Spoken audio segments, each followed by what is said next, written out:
everyone. Today's lesson is all about nation security and peace education. Nation security.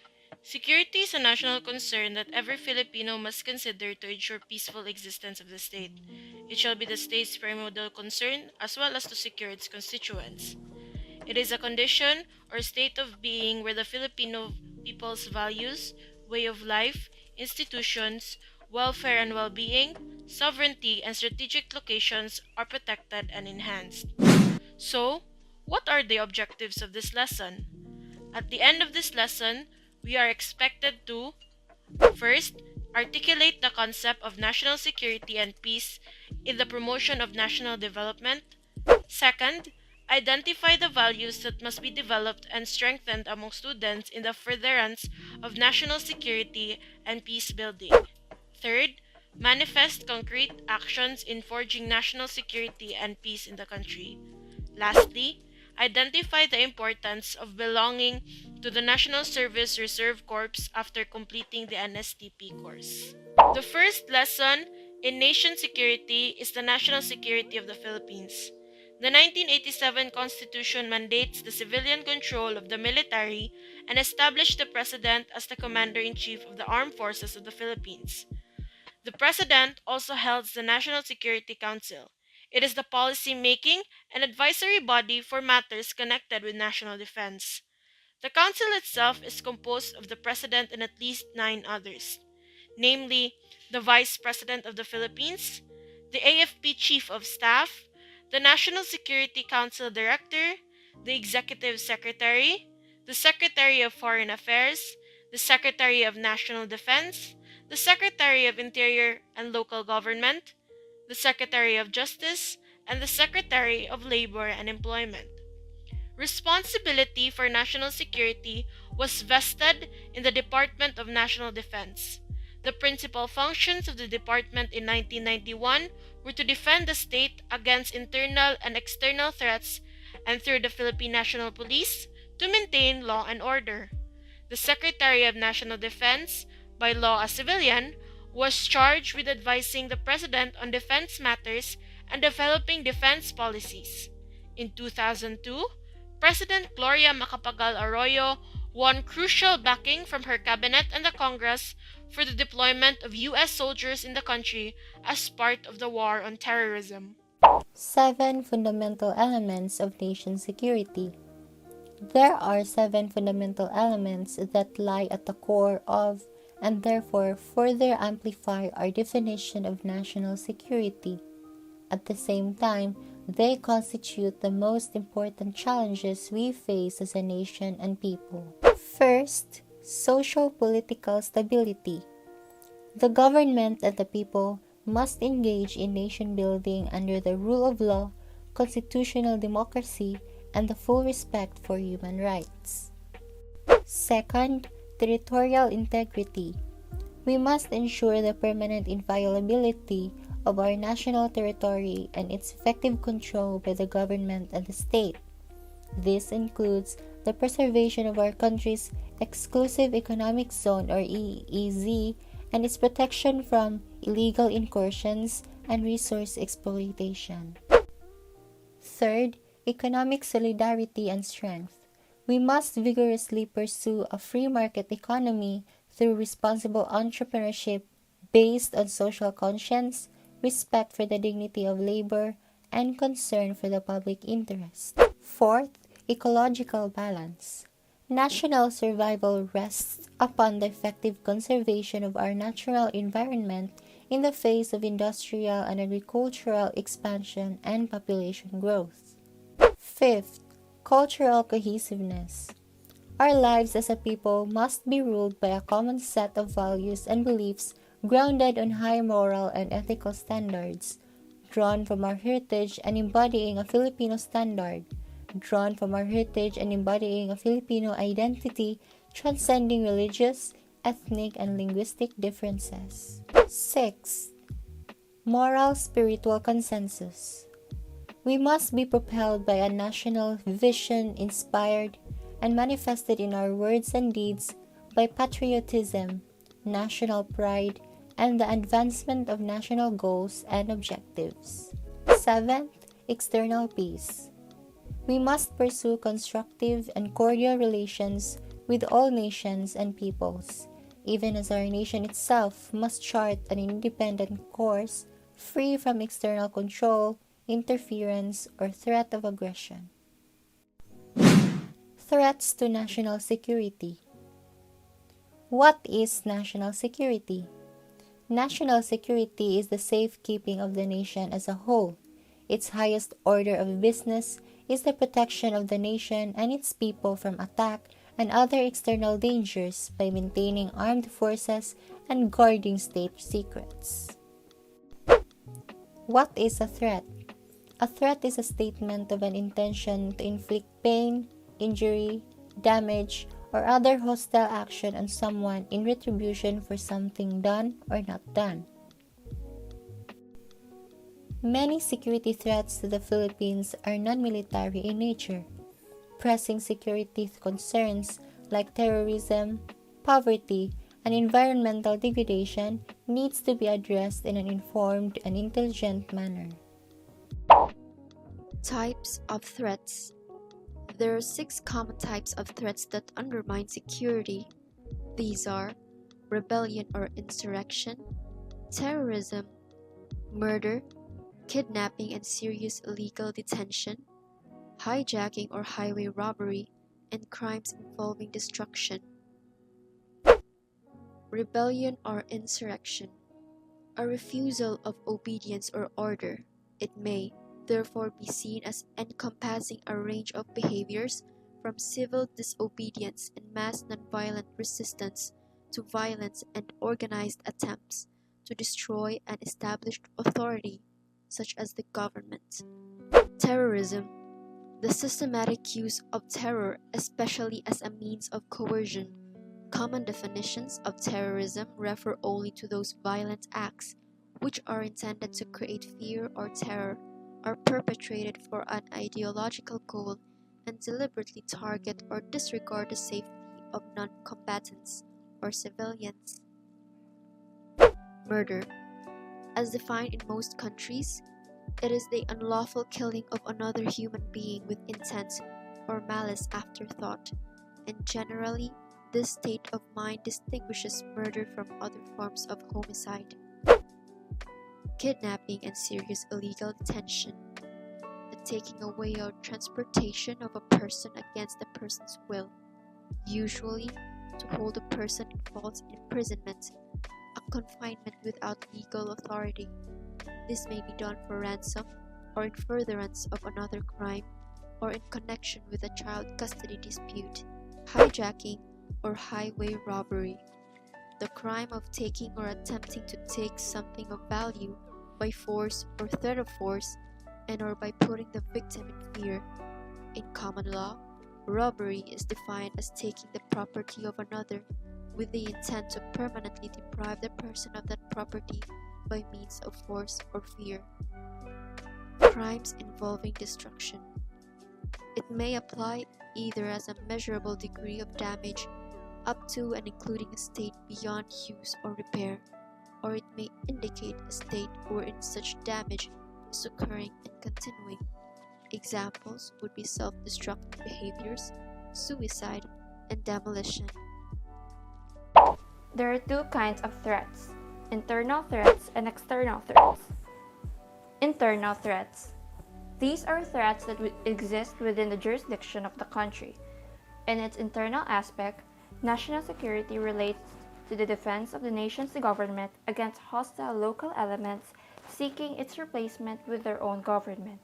In this sense, national security refers to the measures aimed at countering domestic or internal challenges to the existing political and socio-economic order. Internal threats are composed of Mara Islamic Liberation Front, Abu Sayyaf Group, Communist Party of the Philippines, organized crime, grave incidents of poverty, economic sabotage, graft and corruption, severe calamities, and lastly, persistent environment degradation. The main internal threat arises from the Moro Islamic Liberation Front, or MILF, which, in open rebellion against the government, has the avowed objective of establishing an independent Islamic state in southern Philippines. Hand in hand with this security problem is the threat from the Abu Sayyaf Group, or ASG, a small band of highly mobile terrorists with suspected links to the international networks.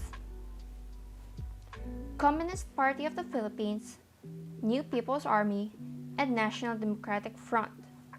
These three continue to pose a serious threat to national security, although presently weakened in comparison with their peak strength in the 1985 to 1987 period. During the past 2 years, there has been an incipient increase of underground activities in the urban areas and a slight upward trend in isolated terrorist acts in the countryside. Organized crime. The challenge of illegal drugs, in particular, has grown into a major threat to the national community. Of the 42,979 barangays nationwide, about 12% are affected in varying degrees. The anti-drug campaign is a major cornerstone of the government's law and order drive, involving the police, the local government units, and the private sector, and focusing on a tripartite strategy of reducing drug supply and demand, as well domestic and international cooperation. Grave incidents of poverty. This is also a serious threat to national security, especially to the extent that it breeds and abets rebellion, crime, and dissidence. Poverty incidence affects about 1/3 of Filipino families nationwide. Consequently, the distribution of wealth has been skewed in favor of a wealthy minority. Economic sabotage. Under this category are underground activities such as counterfeiting, money laundering, large-scale smuggling, interoceanic poaching, and commercial dumping. Graft and corruption. It has become another threat to our national security by virtue of the huge scale by which it saps public resources, undermines the morale of a civil service, and affects the delivery of quality basic services. It has also become a disincentive to investment. Severe calamities. They cause serious food shortages, abet hoarding and profiteering, and cause hunger, disease, and deprivation. Over the past 10 years, the disaster toll stands at more than 13,000 lives lost and 179 billion pesos worth of property destroyed.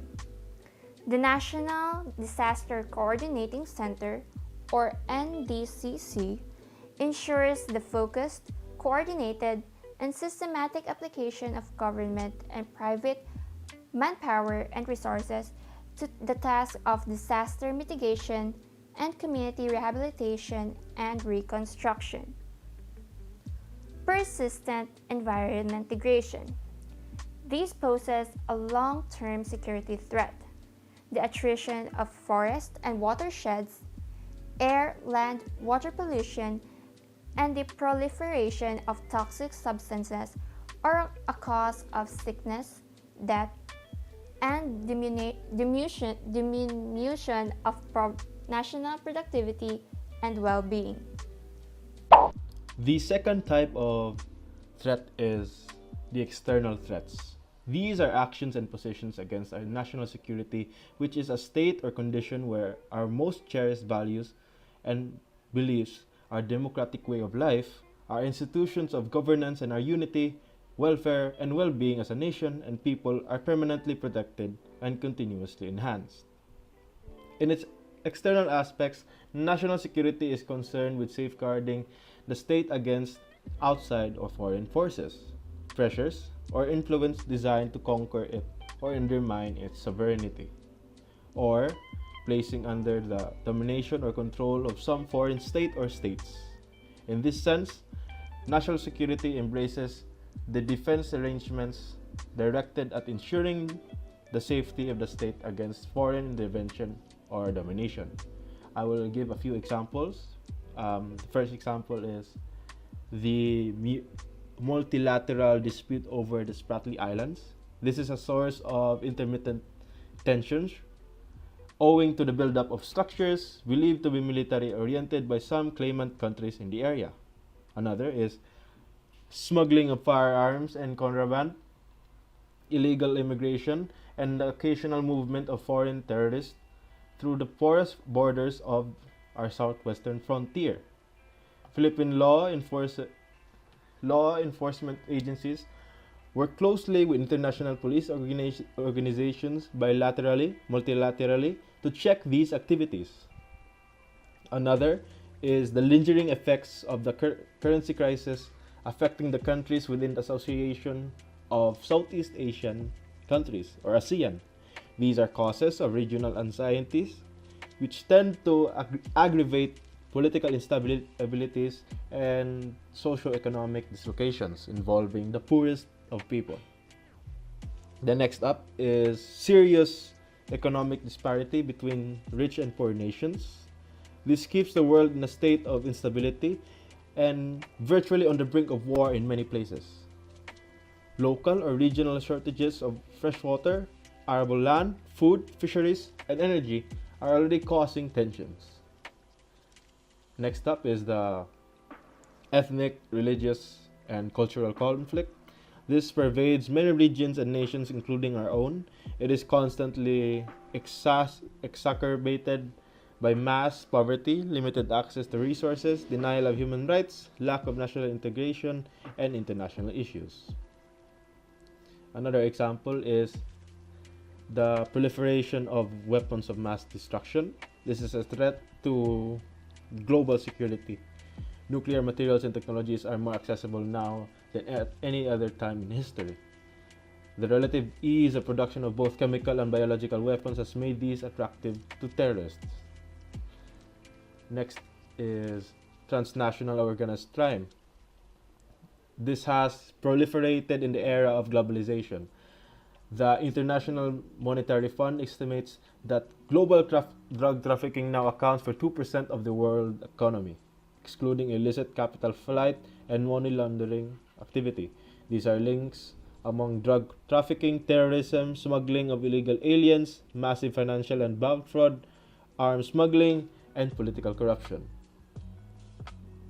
The second to the last example is natural disasters and environmental issues. They will continue to pervade the global security agenda, mankind's global activities, particularly population growth, resource consumption, pollution, urbanization, industrialization, desertification, and deforestation will increasingly impact on climate and weather patterns, strain fragile ecosystems, and put more pressure on health and social support systems. Finally, there is cybernetic crime. This is a growing global threat as experienced with computer viruses such as Melissa, Chernobyl, which have attacked isolated or network information systems through the internet or through software carriers and devices. Many vital decision-making processes of our government are now electronically based and therefore vulnerable to this threat. Peace education. Humankind needs to take lessons from its past in order to build a new and better tomorrow. One lesson learned is that to prevent our violence-ridden history repeating itself, the values of peace, non-violence, tolerance, human rights, and democracy will have to be inculcated in every woman and man, young and old, children and adult alike. The most significant way of promoting a culture of peace is through peace education. Peace education needs to be accepted in all parts of the world, in all societies and countries, as an essential element in creating a culture of peace, to meet effectively the challenges posed by the present complexity of our time. The young of today deserves a radically different education, one that does not glorify war, but educates for peace, nonviolence, and international cooperation. They need the skills and knowledge to create and nurture peace for their individual selves as well as for the world they belong to. So, to start, what is peace? The concept of peace varies according to the people who give meaning to it. based on the work they do and the cultural context they come from. According to Mindanao Church Peace Congress, peace is not just the absence of war, it is the wholeness of life where every person can live with dignity. And according to Pope Paul VI, in his encyclical letter, Populorum Progressio, the new name of peace is development. Peace is not just the absence of war or violence. It is more than just the absence of war, because its absence does not always mean peace. Peace, as positively defined, means the presence of harmony, understanding, tranquility, social justice, respect, and tolerance, meaning the enhancement of life. In other words, it is the general well being of the individual. Johann Galtung explains that peace is the absence of violence, not only personal or direct, but also structural or indirect. The manifestations of structural violence are highly uneven distribution of wealth and resources, as well as the uneven distribution of power to decide over the distribution of the said resources. Hence, he says that peace is both the absence of personal or direct violence and the presence of social justice. There are 5 levels of peace. Level 1, personal peace. Level 2, interpersonal peace. Level 3, intergroup or social peace. Level 4, global peace. And level 5, peace between humans and the earth and beyond. Level 1, personal peace. This refers to the development of inner harmony or integration characterized by such qualities as self-respect, self-confidence, ability to cope with negative feelings such as fear, anger, insecurity, and shame. And lastly, developing positive attitudes like cheerfulness and optimism. Level 2, interpersonal peace. This is manifested by the relationship of an individual with one another. The interpersonal level peace can be shown in terms of A. Assertiveness. The capacity of an individual to express one's views or exercises one's rights without being aggressive. B. Respect. To recognize the worth of others regardless of differences in social position, culture, origin, ethnic grouping, or gender. C. Concern for others. An awareness and understanding of their needs, feelings, and condition, and extending appropriate consideration for such. D. Cooperation. The capacity and willingness to work with others to achieve a common goal. E. Open-mindedness. The willingness to approach difficult sources of information, people, and events with critical but open mind. F. Humility. The virtue to accept and recognize that others may have the ability similar or maybe more than you have, and that recognition enables you to accept your own limitations. Level 3. Intergroup or social peace. This is addressing issues that affect society and its social, political, and economic components. For example, addressing the issue of social injustice such as land grabbing, forest degradation, water pollution, and others that have a societal impact. This composes of A. Social responsibility. An awareness of one's responsibility for the common welfare and the willingness as well as the readiness to work for it. B. Interdependence. An awareness of the impact of the decisions and the actions of individuals and groups on one another. C. Social justice. Requires an awareness and recognition of the civil, political, economic, social, and cultural rights, especially of the more marginalized sectors of society, and the willingness to promote and defend them. Level 4. Global peace. This is similar to the social and national level peace is concerned with attaining related issues that have global impact or racial discrimination, terrorism, militarization, environmental degradation, xenophobia, and others. A. Respect for the environment. The value of recognizing the importance of the resources in the environment as indicated by the act of preserving and conserving them. Also, the efforts initiated to protect the resources of the environment. B. Unity in the oneness of humankind. The value of recognizing the importance of being one with other humans as a semblance of God's power and love. It is recognition that everyone is as important as the other. C. Religious appreciation. The ability to respect and appreciate the presence of people with the religious beliefs other than his own. This recognition brings us into realization that we have different ways of expressing our faith, but we have common aspiration to be pleasing to the Creator. D. Cultural appreciation. A recognition of the presence of different cultures, and such differences give us the opportunity to learn from one another. Level 5. Peace between humans and the earth and beyond. This refers to the higher level of peace that is characterized by the harmony of a man with nature and to a supreme being. Challenging the war system through peace education. What is war? The word war is from the Frankish German word wera, which means confusion, discord, or strife. What are the possible causes of war? A lack of tolerance for differences is an emerging source of conflicts. Differences may be in nationality, clan membership, ethnicity, or religious affiliation. Oftentimes, though, differences only aggravate an ongoing conflict which is normally caused by other factors such as land disputes and political or economic oppression. Another possible cause of war is the ideological or power struggles are sources of war in various countries. An ideology is a set of beliefs which serves as guide on how power should be allocated or how society should function.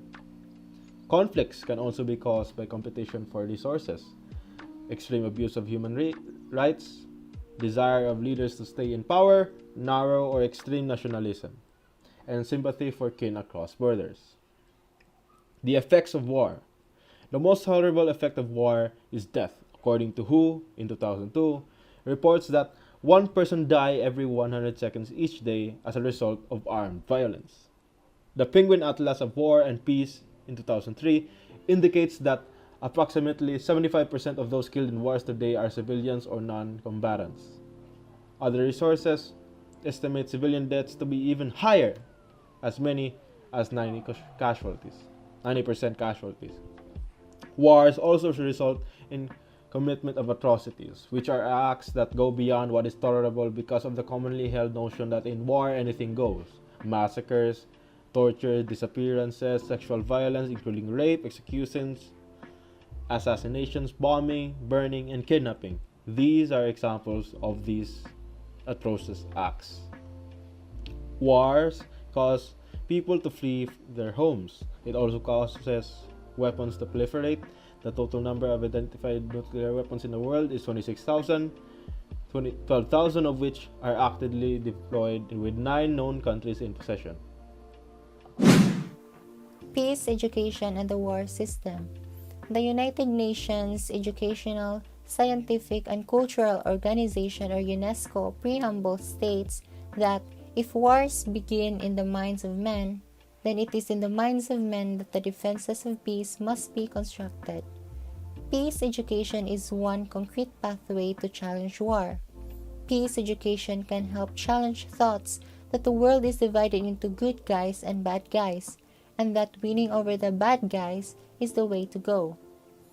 Peace education seeks to teach the concept of oneness of the human race. Education should also help alter thoughts with regard to the inevitability of war. Humans should understand that waging war is a choice, not a manifest destiny. Teaching students peaceful conflict resolution skills will also help learners understand that conflicts may be approached constructively and that there are better workable alternatives to aggression. The National Service Reserve Corps, the youth's response to the clamor for national security and peace.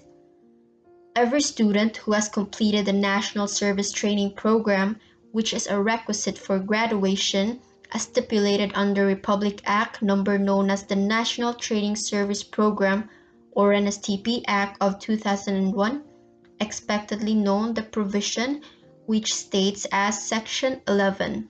There is hereby created a National Service Reserve Corps to be composed of the graduates of the non-ROTC components. Members of this corps may be tapped by the state for literacy and civic welfare activities through the joint effort of the DND, CHED, and TESDA. As one becomes a part of the NSCR, the responsibility to keep abreast of significant trends, events, issues, and information that affect his duty as reservist becomes more urgent. Related to the earlier provision, the member knows that the Commission on Higher Education, or CHED, the supervisory lead agency in the implementation of the Act, the Department of National Defense, or DND, and Technical Education and Skills Development Authority, or TESDA, have formulated the guidelines for the establishment of the National Service Reserve Corps that took effect on the summer of 2003. Consequently, the pioneering members of the Corps are those who complied with the requirement of the Act during the school year 2002 and 2003 and are enlisted in the Corps on the summer of 2003.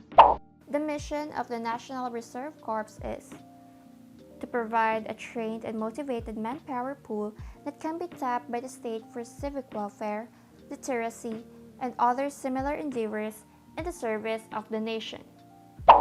And its functions are to assist in the disaster preparedness, mitigation, response, and rehabilitation programs, to serve as an auxiliary to the Disaster Coordinating Council response units, to assist in the promotion of civic welfare activities, to assist in the implementation of literacy program, to assist in socioeconomic development, to assist in environmental protection, and to perform other similar endeavors. Rule 5, Section 11, Organization of NSTP Graduates. Paragraph A. Graduates of the non-ROTC components of the NSTP shall belong to the NSRC and could be tapped by the state for literacy and civic welfare activities through the joint efforts of DND, CHED, and TESDA in coordination with DILG, DSWD, and other concerned agencies or associations. Duties and responsibilities of NSRC members. First, report to the call of NSRC for training and respond immediately for utilization in cases of disasters or calamities and other relevant socio-economic service concerns as the needs arise through its centers RDCC, PDCC, CDCC, MDCC, BDCC, nearest the member's residence and or workplace at the time of the call. And second, register at the said center and get instructions or briefing for specific duties and responsibilities. In the presentation and discussions on the guidelines of the National Service Reserve Corps, the potential members are provided supplemental information and clarifications on some issues relative to the provisions of the NSTP Act, specifically the creation of the National Service Reserve Corps. Furthermore, with the establishment of the NSRC, having well-trained, motivated, and organized members of the non-ROTC components of NSTP, who are also called reservists, give hope to improving the Filipino communities or nation as a whole. Da da da da da da da da da.